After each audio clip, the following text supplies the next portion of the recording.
ام بورديان دروس كردوها اما واقعي احودا كشرك الرويداوة سيكن مسلمانان اما مدينة مبارك بوا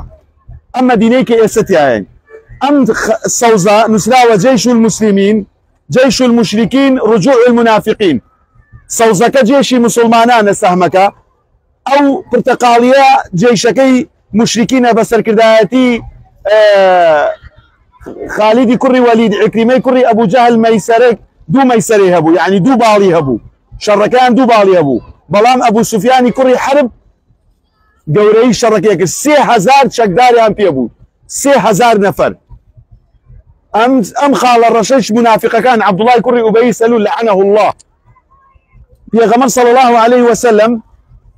بهزار نفر ودرت يبو ايرا باشا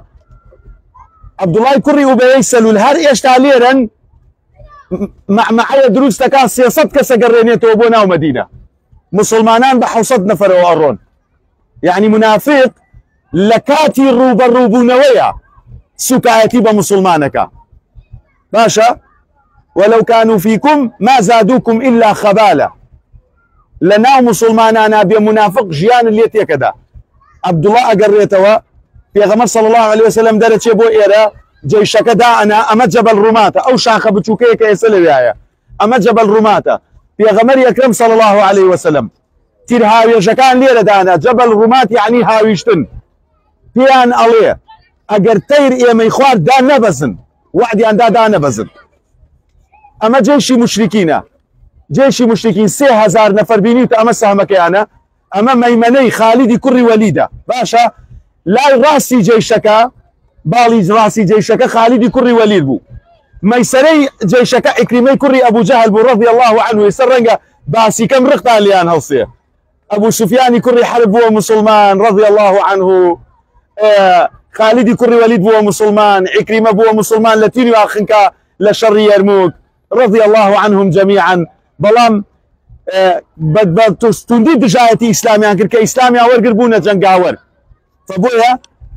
اما خالده او عكرمه اما همو كوي جيشي مشركين الي ابو بلام ليكم واهلي شركه ليكم جولي شركه مسلمانان ايان شكينن بلام ام جبل رماته كصحابه كان ليريا كابينين كافركان اشكين تا ام حددين زور دليان خوش بيه الين تواو اوان شكانو رايان كر بويا دينا خواروا معصيتي في غمرك صلى الله عليه وسلم كدينا خواروا اليا كارثه الرودا ام تير هاوي جانا بو اوي جيشك خالد وعكرمه بمشي وازا بشتي مسلمانان يانقل امان تيري انا دال اواني انا يتواني امانه بين سيطره بكن سر مسلمانانا بلام كدوري مسلمانان يانقل مسلمانان شكان حفتا صحابه الشهيد بو باشا يعني لكاتي جنجي بدرا حفتا مشركيان كشت يكي لوانا ابو جهل وعتبه وشيبه بو بلام لا شري وحدا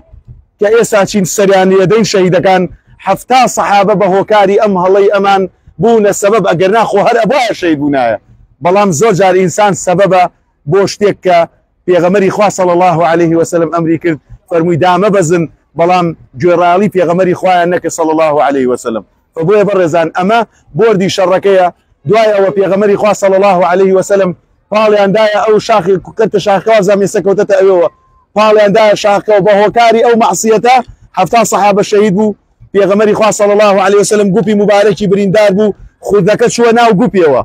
داني مباركي شكا حتى چند جار دموچاویان اشوری خوێن مۆڵەقێدا لە سەر و چاوی مبارەکی چاو و لوت و دەمی دیار نەبوو داواکەین لە پەروەردگار سبحانه وتعالى لە منافقەکانمان نەگێڕێ بگەڕێینەوە لە ئیماندارانمان بگێڕێ شەهیدیمان بەنسیب بکە ڕەحم و بەزەی خۆی بەسەر ئەوانە بڕژێنێ لە بەهەشتی پان و بەرینە ئێمەش بگەێنێ بە ئەوان وصلي اللهم على محمد وعلى آله وصحبه أجمعين